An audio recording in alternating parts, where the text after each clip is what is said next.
Yes, I'd like to welcome you back once again. Guess what? It's Friday! And the shit has hit the fan this week. Well, as you know, SCOTUS decided it was not going to, it will actually reject the appeals for certain states. So Colorado, Utah, Virginia, Wisconsin, Indiana, and Oklahoma all began marrying the same-sex couples. Lots more about that. Also, the incredibly joyous Windsor. She visits a starstruck meadow. That's quite nice as well. Also about a governor in Supreme's Court. She's in Oklahoma, and she's divorced, and she's trying to, tell everybody about the values of marriage. What can I say? These people are just stupid. Anyway, so let's have some music, and we'll get back to you right in a moment. Ladies and gentlemen, you listen to Gay Detroit Radio. I'm James D., and I'm your host. We're on www.radio-op.com. I'll speak to you in a little while.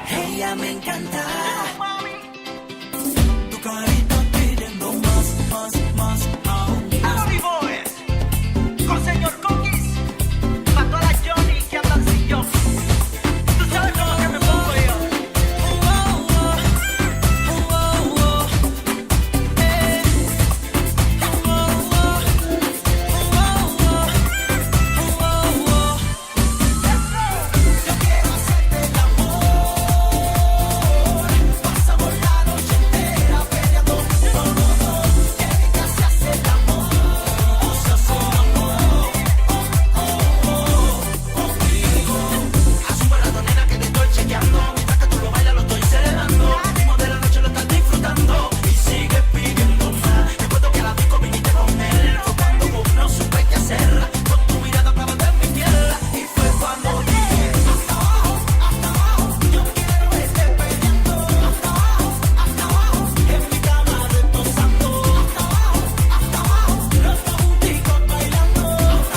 you know? What a wonderful song there. Good old Pity and Domas. And that's by Ebony Voice. Well, the shit really hit the fan this week, didn't it?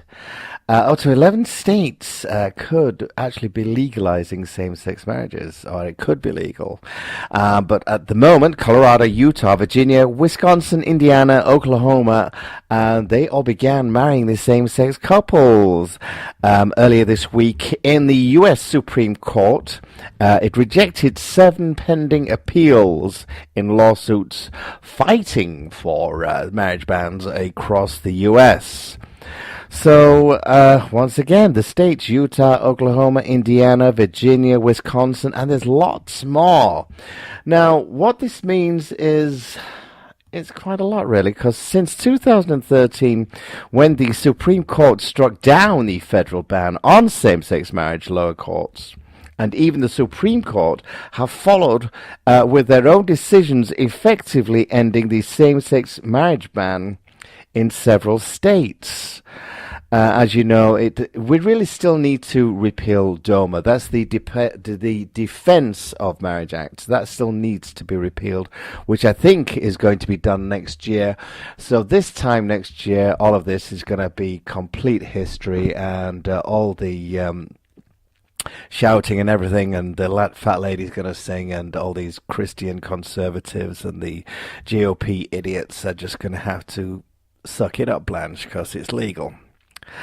So the 10th Circuit Court of Appeals, following a lower court's decision on June 25th, struck down Utah's same-sex marriage ban. Since the 10th Circuit Court presides over Colorado, the decision should take effect there now. The Supreme Court rejected the appeal.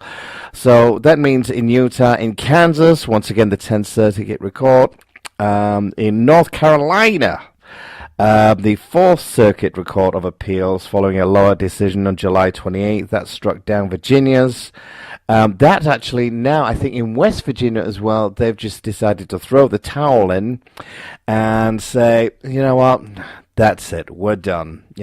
South Carolina, that was with the 4th Circuit again, and that old bitch over there is still saying, nope, we're still going to keep on going. Like I said, West Virginia's just completely thrown in the towel. Wyoming, that actually I think has a chance of actually having, I do believe that's going to be weddings soon in that one as well. Indiana, the same thing.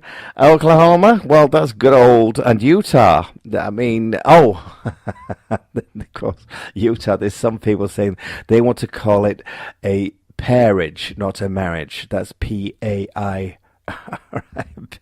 Yes, let's have a pairage. My God, it sounds like fruit. Pairage, please. This is like the Mormons and the Latter-day Saints. They want to call it a pairage now. Well, if you realize that the Latter-day Saints was actually founded by Brigham Young. I do believe a man called, what's his name now? Joseph Smith. Brigham Young, one of the first Latter-day Saints founders, he had 46 plural wives. I don't know why it says plural 46. And then Joseph Smith, one of the original founders, had 26 wives.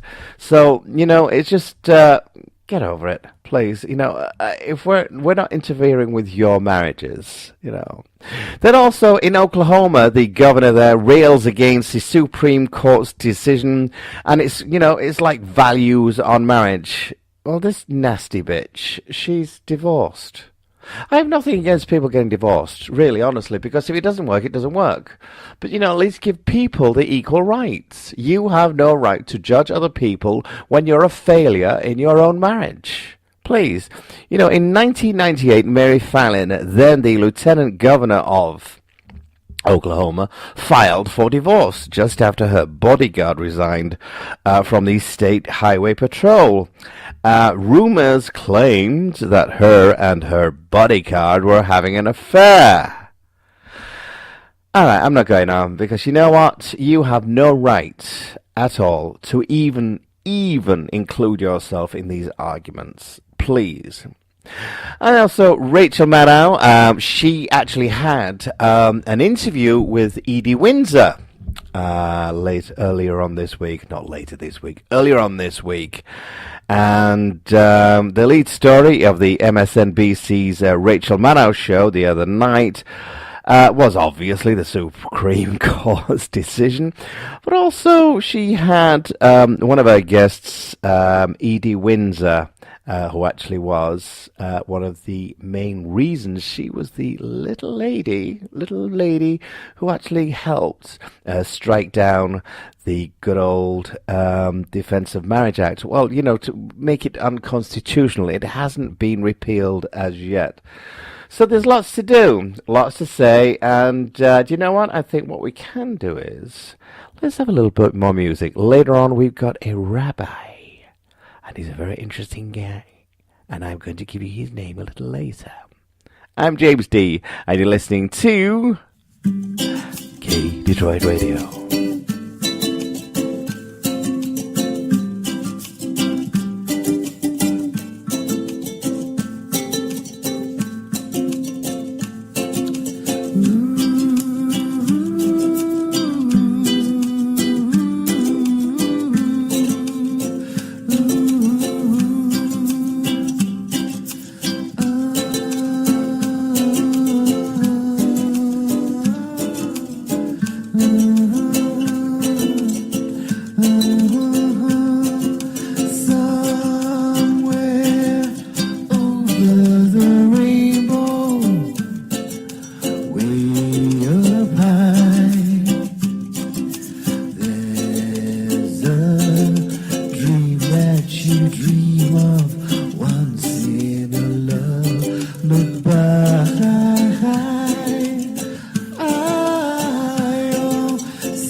Wake up when the clouds are far behind.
lemon drops high above the chimney tops. That's where you'll find me, oh, somewhere over the rainbow, way up high. The dreams that you dream of, why, oh why can't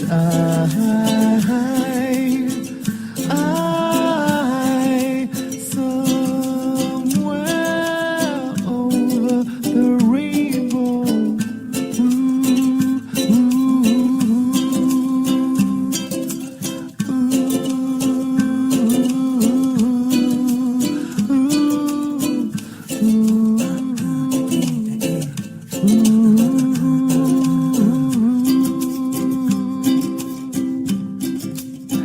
Yes, and welcome back to Gay Detroit Radio. Today we've got a very special guest, and he's quite a guy. This is Rabbi Jason Miller. He wears several hats. He's an entrepreneur, social media expert, a rabbi without borders. He also writes in the Jewish Texts, the monthly The Jews in the Digital Age, the Jewish Daily Forward, yada, yada, yada, and influences in the National Jewish Outreach Program. Want to ask you one question, Jason Miller. When do you actually be a time to be a rabbi? Welcome to the show. It's a good question, actually. Being a rabbi, is really all-encompassing. Mm-hmm. So it's part of my identity. It's part of my persona. So no matter what I'm doing, whether I'm helping someone with social media, whether it's a nonprofit organization or a for-profit company, if I'm giving a lecture on technology, I'm always doing it through the perspective of Judaism. And I always like to say my Jewish moral compass is always front and center. So I will write articles about technology and sports and movies and literature and politics, but I'm always doing it through the perspective of Judaism. And that's what I really bring to the table, is an understanding of what does Judaism have to say about X, Y, or Z. Well, the reason I really wanted to call you is because, and needed you on the show, is because, as you know, a lot of I don't mean Jewish faiths, I mean religious faiths are not exactly kind towards the GLBT community. And I had a show in New York for quite a few years, and it was called Radio Gay Today. And I had a lot of Jewish rabbis on the show. And I found that the Jewish religion in particular, was far more cohesive and a lot more accepting. I'm not going to say tolerant because that sounds a little condescending, but far more accepting of other people's lives. Can you sort of clarify that for us? Absolutely. So, in Judaism, there are different ways to read the text of the Torah. The Torah for us, the Jewish Bible, is really the central textual tradition for us. It's our legal code, it's our moral way of life, it's our history book, and you can read it literally.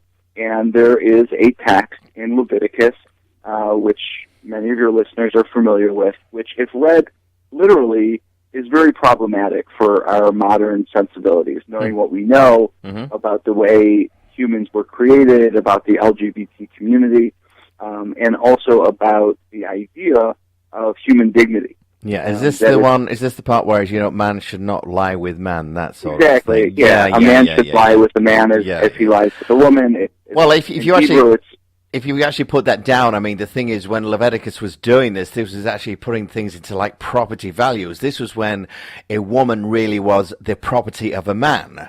I mean, she was the property of the father, then was sold to the husband, and her virginity was the price, Right. So I'm hesitant to give one narrow reading of the Leviticus text, because I think there's about a dozen different ways that it can be read and that it can be interpreted and understood. Mm-hmm. Well, I'm So, wearing nylon and cotton at the moment, so I mean, and you're entitled, right? So, and you're certainly entitled to yours. And there are others who talk about it as, they were talking about certain type of sex, and some say that it was, as you said, it was more of a sort of a slave-master relationship, and others say it. Yeah, also the way I was thinking, or the way I did interpret it, was actually because the woman was regarded as a slave, then it was really an equality thing. You should not treat another male as a slave. So I was trying to read it into that. Was I wrong in doing that?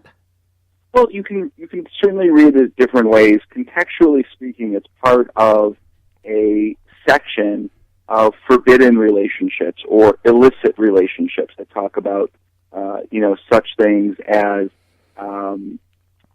bestiality and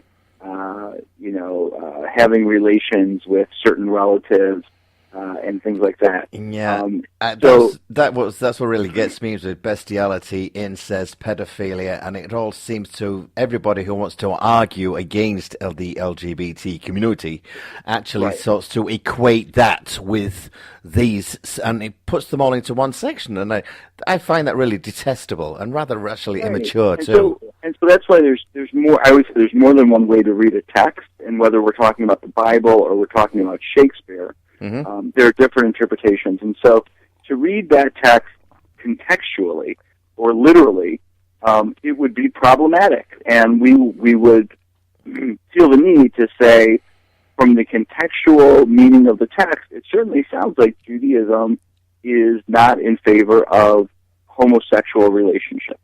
However, there's a second way to read the text, and that's through a more of a homiletical way of reading it.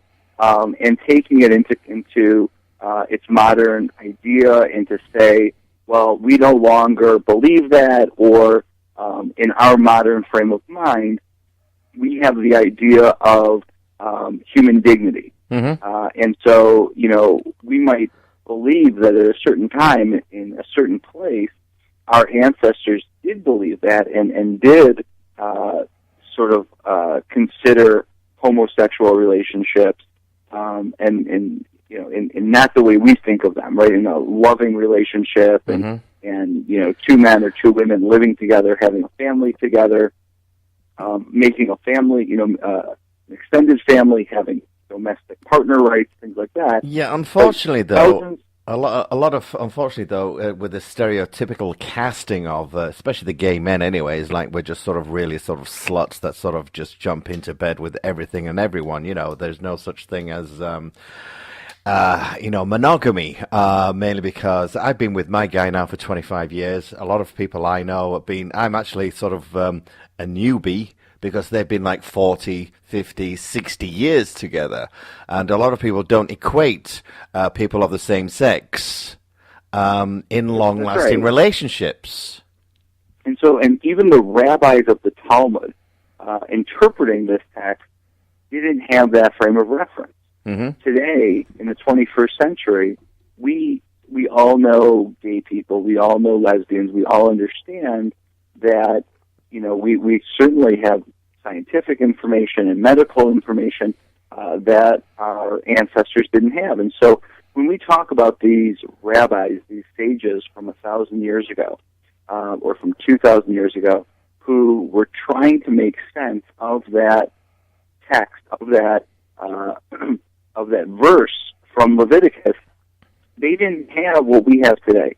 And so we understand, through psychology, and we understand through biology, and we understand through the chemistry makeup of the human, persona, the human psyche, that some people are wired to be gay, and some people are wired to be straight, and that it's not a black or white issue. No, well, it never has been. It's still like, oh, well, it's your choice, it's your lifestyle, and and we tolerate that, and I just feel like slapping them in the face, mainly because how dare you? I will not be tolerated for a start.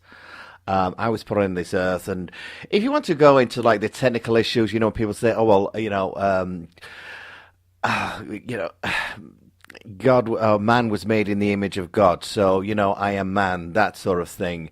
And it's just, I find it that they like to cherry pick the Bible, and they like to actually put things and only half read the Psalms. And you said as a young age, and you found it a little difficult for you being an advocate for the GLBT community, even though you are heterosexual. Exactly. And so, as I said to you before, I really consider myself to be an LGBT advocate. Probably for the past 15 years or so, I am on the board of the Jewish Gay Network of Michigan, and I'm not the only heterosexual rabbi on the board. I believe there are 3 of us on that board, and it's truly something that I consider to be very important and very impactful for the Jewish community here in Metro Detroit, because I don't think historically we've had a very strong community of LGBT advocacy. No. I remember when I was in high school here, we had a Jewish group that was called MAGIC, and it was the Michigan Jewish AIDS Coalition, right? And so thank God they got rid of that organization, because what that did was it sort of became the LGBT advocacy group, but the focus was on AIDS.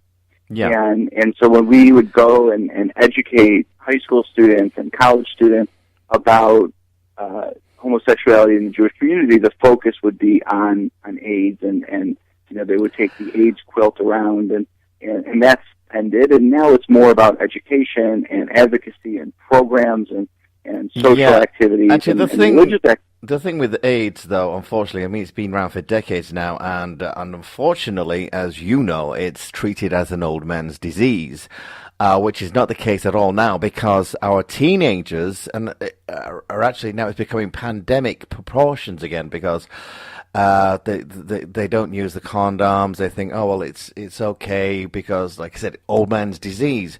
But one thing I do find as I'm talking to you is that your Judaism is actually encompassing everybody, not just your own religion.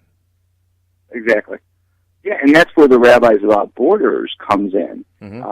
My training is in the Torah. My training is in the Jewish faith.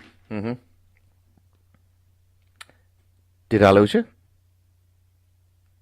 My training is through the Jewish faith, but I'll say something about that in that my understanding is that I have the wisdom, the Jewish wisdom, to help all people. Does that make sense? Well, yes, it does, actually, because, you see, this is what I try to tell people on the show and try to educate in a way, because, unfortunately, a lot of people are using the Bible as a weapon. And that's right. To me, it was actually, well, really, the Bible and the Jewish religion, the Muslim religion, and all their books and literature were really supposed to be spiritual guides, and it's not supposed to be a weapon of mass genocide of a certain race or gender. And this is what's happening to me, especially in the biblical sense, because anybody who's in like the Roman Catholic, Church of England, or any sort of white, in quotes, faith, they're using the Bible to actually punish people, not to actually be a spiritual guide. This is why I love the fact of the work that you're doing.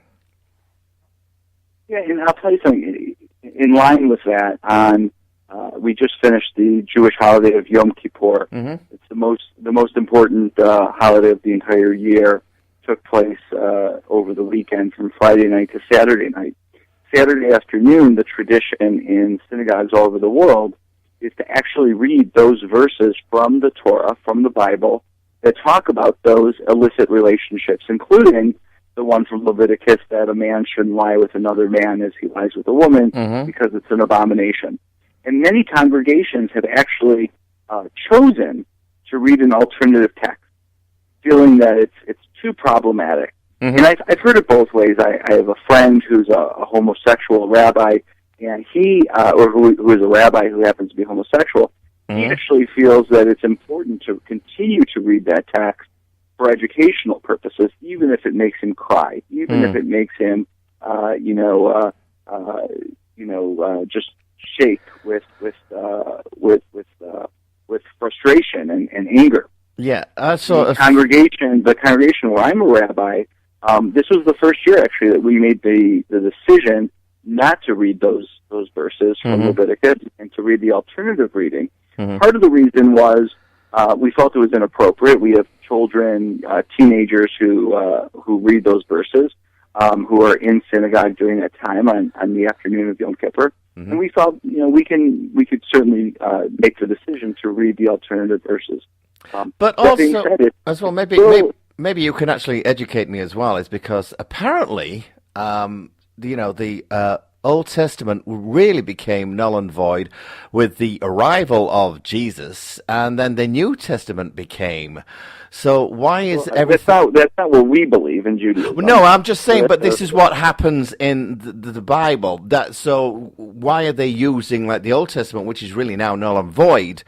But I just find that with your religion, you're far more accepting of everybody else, whereas we seem to be fighting a sort of intolerance to everything but the biblical world, so to speak. And so from what I understand about Christianity, it's not that they see the Old Testament as null and void, but rather as the beginning of the story. And so it's nothing is necessarily nullified. For us in the Jewish faith, the Torah is our central document, our livelihood. It's everything that we live by. And yet, as I said earlier, it's not what it says as much as it is how we understand it and how we interpret it, yeah. and how we live by it. So how but what I was going to say though is, with regard to the text, from the Torah, it's part of our history. And so when I made the announcement to my congregation on Saturday afternoon on Yom Kippur, what I said was, we're not going to just pretend that we're reading a different set of verses for the Torah reading on Yom Kippur. It's important for me, and I'll do this every year, to remind everyone why we're not reading the traditional reading and why we've made the decision to read an alternative set of verses. And I want people to understand that it is part of our history that we have this text, and we have to live with it. In other words, there's no whiteout. No. We're not whiting it out from the Torah. It's there. No. It's always going to be in the Torah. So that means 1,000 years from now, my descendants are also going to have to wrestle with that text and understand that their ancestors also wrestled with it. So when we think about it, I don't think that Jewish people, I don't think my grandparents, when they read those verses from Leviticus on Yom Kippur afternoon, they weren't thinking of people, right? So I've always said my grandmother, who's 93 years old and thank God still alive and well, has had a lifelong decorator, interior decorator who's homosexual and was out of the closet 50 years ago when he was decorating her house. And what I've always said is I don't think my grandmother ever thought of Arthur when she heard the verse from Leviticus in synagogue on Yom Kippur afternoon. I think that's for me, when I hear the verse, I think of my friends who are gay. Yeah. So, actually, with your congregation, let's get down to the good things about your congregation. There are a lot of people now who are actually coming out, and the youngsters coming out, and they're in your congregation. How do they actually come to anyone? Because it's going to be one hell of it's a traumatic decision to make at the best of times. How do you make it easier for anyone in your congregation to actually come for help, really, basically? Sure. I mean, for me, it's no different than any teenager in the congregation coming to me with any sort of a problem. Whether, they're having a rough time in school, they're getting bullied, they're suicidal, they are nervous about applying to college, or they are nervous about coming out of the closet as gay or lesbian. And so, as an advocate, first of all, I should say, as an advocate, these teenagers know they can come to me, that it is an open door policy, and that I'm a patient and caring, mentor whom they can trust. And so I think that's a new thing as well. I don't think that rabbis 20 years ago or 30 years ago were so accessible or ready to talk with young people who were coming out of the closet. Yeah. And certainly you're right, the culture has certainly changed to the point where now we're seeing middle school kids. Yeah, well, can you imagine what it was like for Quentin Crisp? I mean, you're talking about 70 years ago, and he was just like totally outrageous with purple hair in the 1930s, I believe. So, listen, let's take some music, and then we'll come back, and we'll hear more from you. A very interesting man, Mr. Miller, I should say, Mr. Rabbi Jason Miller. Is it Mr. Rabbi or Rabbi Jason Miller? Because a lot of people just Rabbi Jason. We'll have some music, Jason. And we'll come back in a few minutes. I'm James D., and you're listening to Gay Detroit Radio. We'll be back right in a few minutes.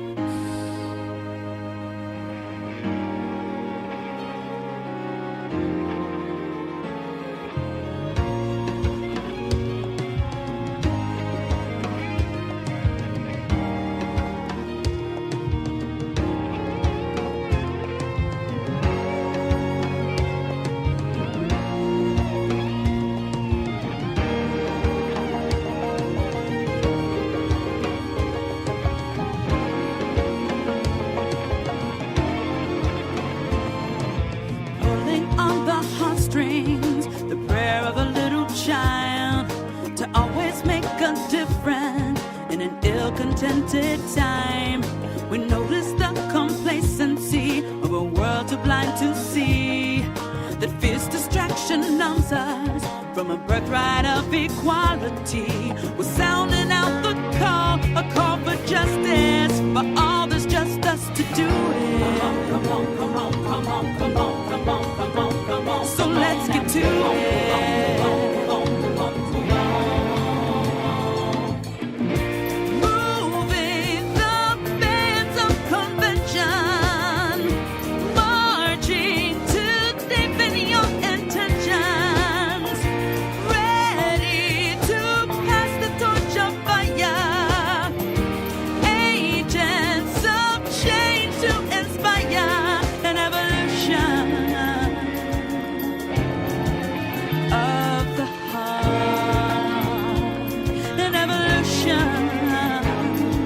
Anointed messengers came out to heal a broken sisterhood, a unifying fast, 37 days without food, a fast to start a solemn prayer for people everywhere. A spirit full of love and joy invites us to come there.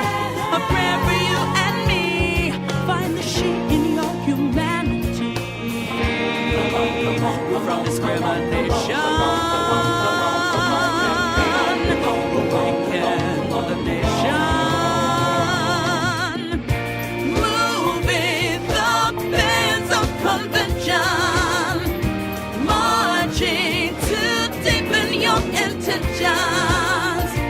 Ready to pass the torch of fire.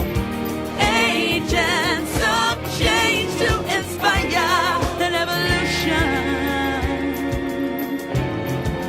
Of the heart.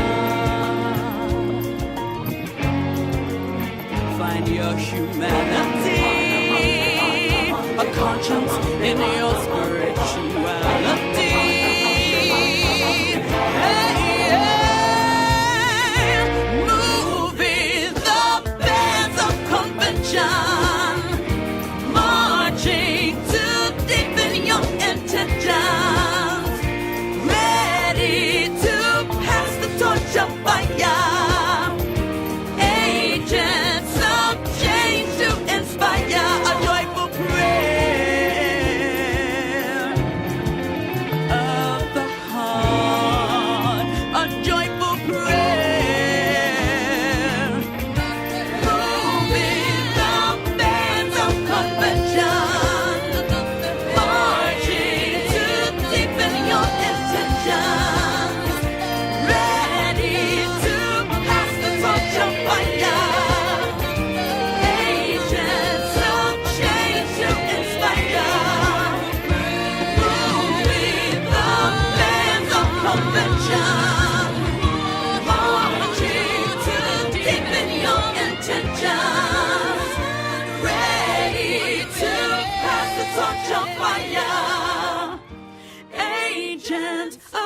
Yes, and welcome back. We've got a wonderful young man called Rabbi Jason Miller.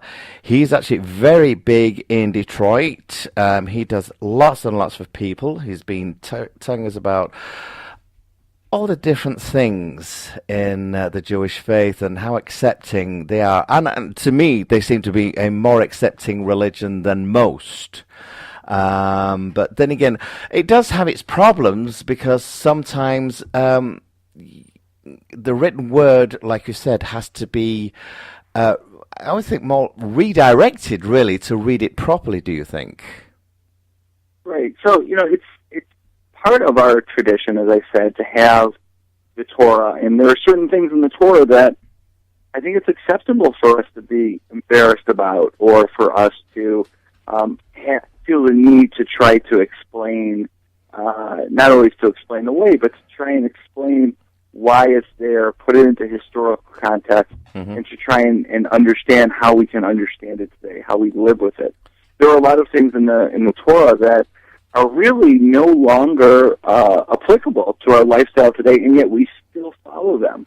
I just finished the completion in my backyard of the sukkah. For the holiday of Sukkot, which begins on Wednesday evening. And this is an annual tradition. My children and I help put up this sukkah, this temporary hut in my backyard. We eat all 3 meals a day for 8 days in this hut. And why do we do that? Because our ancestors did. Okay. So there are certain things that we do today in the 21st century, in 2014, that are like what our ancestors did thousands and thousands of years ago. And then there are other things that we say our ancestors understood this, or understood certain people like this thousands and thousands of years ago, and we no longer do. Okay, well, one thing I'd like to, because you did say you'd only got a few minutes left. Now, obviously, we're looking towards the future, and things are progressing in a good way. How about, how does anyone get in touch with you? For anything, especially for our LGBT community, how would they? I mean, they can certainly visit my website, rabbijason.com, follow me on Twitter at rabbijason, or, obviously they can, take a look at my blog, which is blog.rabbijason.com, and see some of the things I've written.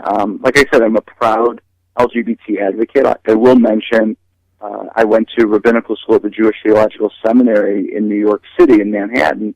While I was a student there, from 1998 until 2004, the admission policy was such that gay and lesbian students, out of the closet gay and lesbian students, I should say, were not allowed admission into the rabbinical school.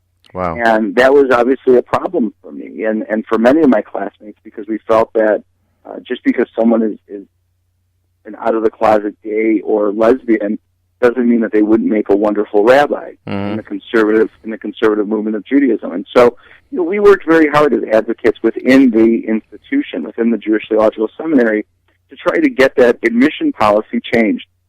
I happen to have been the president of the Rabbinical School Student Organization during my final year of rabbinical school, and actually made an executive order at the end of the year, at the end of my term in office. I took all of the programming funds, which was $5,000 or $6,000, and allocated it to the next year's board, earmarked for LGBT advocacy work and education.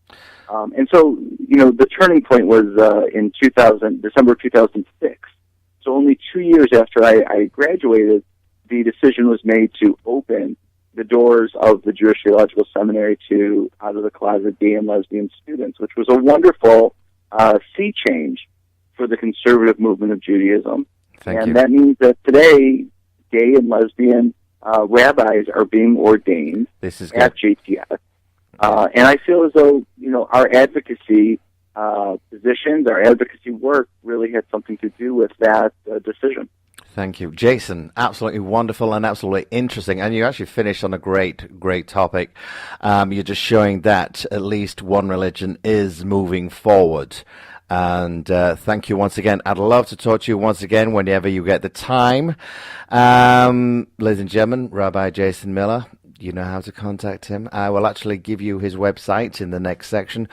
Jason, thank you ever so much. And Thank you. It was great speaking with you. I'd love to talk to you again. Thank you very much, ladies and gentlemen. Okay, we'll do it again. Thank Take you. Care. Bye-bye. Bye, bye-bye. Ladies and gentlemen, that was Jason Miller, and really interesting guy. It is nice to actually find that there is a faith and a religion out there that actually does listen to the people. You know, nothing is perfect out there. I mean, after all, it is man-made and everything's wrong by man. But at least they're making a step in the right direction. Ladies and gentlemen, we'll have some music, and I'll be back. You're listening to Gay Detroit Radio. In a few short days, you'll be going away without me on my own. And it's been perfect, damn, it was worth it. So sad you had to go. I had a good time, we both had fun, right? No matter how short it was. And it's it, baby, it's our sweetest things that are hardest to let go. But before you leave me, oh my darling, there's one last thing I need you to do. You have to break this heart. I need help getting over you. Just go on, tell me something you don't mean. Make it cold, make it cruel, make it good out of me. Tell me something so untrue. Make it mean, make it hurt, make me bleed out of me, out of me, out of me. Go on, just lie to me, lie to me, lie to me, lie to me, lie to me. Come on, just lie to me, lie to me.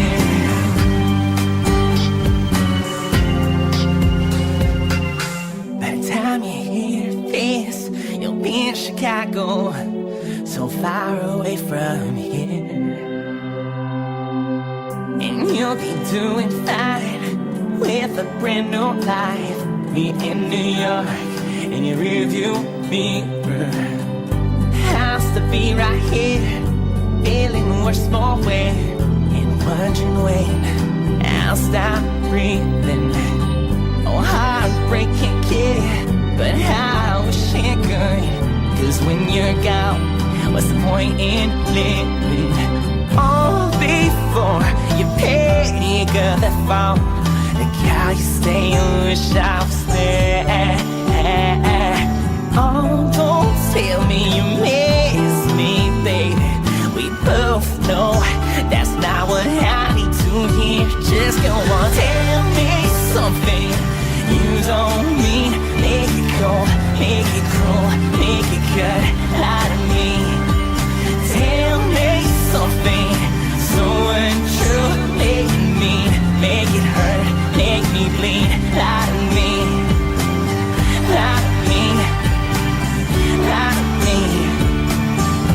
Go on, just lie to me, lie to me, lie to me, lie to me, lie to me. Go on, just lie to me, lie to me.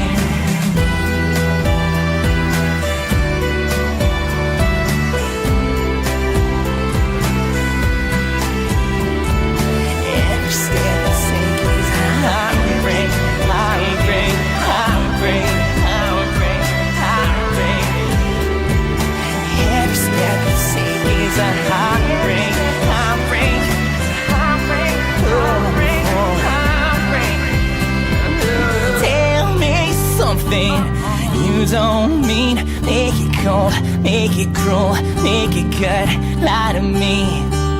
Tell me something so untrue. Make it mean, make it hurt, make me bleed, lie to me. Tell me something you don't mean. Make it cold, make it cruel, make it good, lie to me. Tell me something so untrue.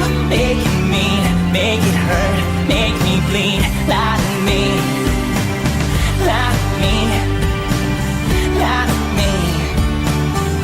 Go on, just lie to me, lie to me, lie to me, lie to me, lie to me.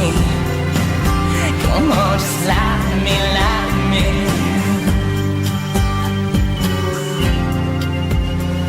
Yes, what an interesting man. Really did enjoy that interview. I hope you did too. That's Rabbi Jason Miller. And if you want to get in touch with him, please do. It's actually on rabbijason.com. Easy enough. Twitter, Rabbi Jason Miller. RabbiJasonMiller.com. Really interesting guy. If you want, you can email me at gaydetroitradio@gmail.com, and I will give you any information you like. Now, before we finish off the show, I just have to have just a little bit of levity even. Texas news station tweets out gay porn instead of the traffic report. Yes, looks like a hot wave coming through, followed shortly by a brief shower. Just make sure it's not golden. Well, looks like things are getting hot and steamy in Texas because the news station TWC had spent the day tweeting about the usual thing out of weather reports. But one traffic update was a little bit more than... It was a little hard to handle, apparently. They sent out some gay porn and some pictures, and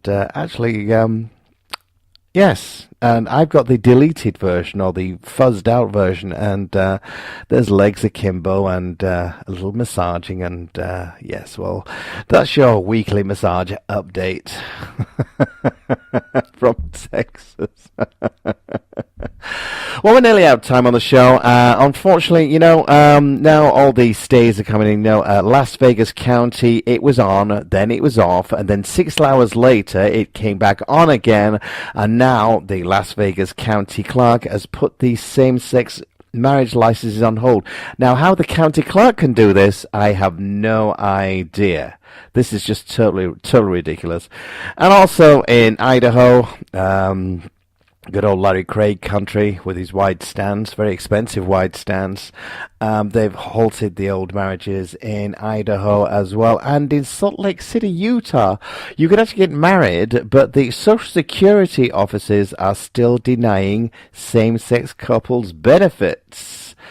Well, what can I say? We're just going to eventually get into that. So I do hope you've enjoyed your show. And we'll talk to you a little later. I'm James D. We'll have a little music to finish our show with. I do hope you enjoyed it. See you next week. Bye.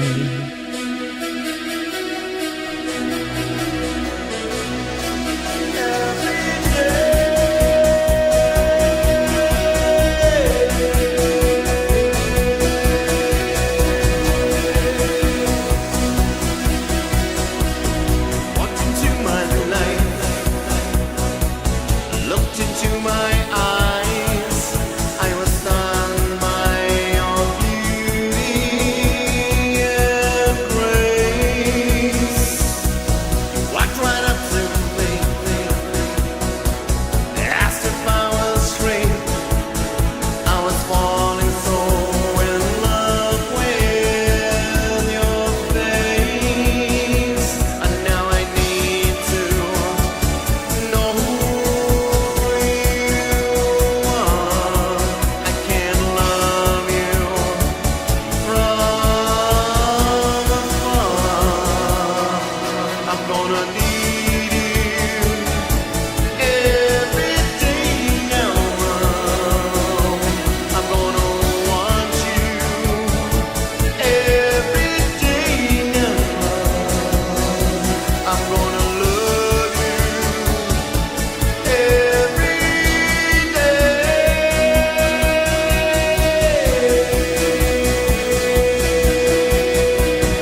my life.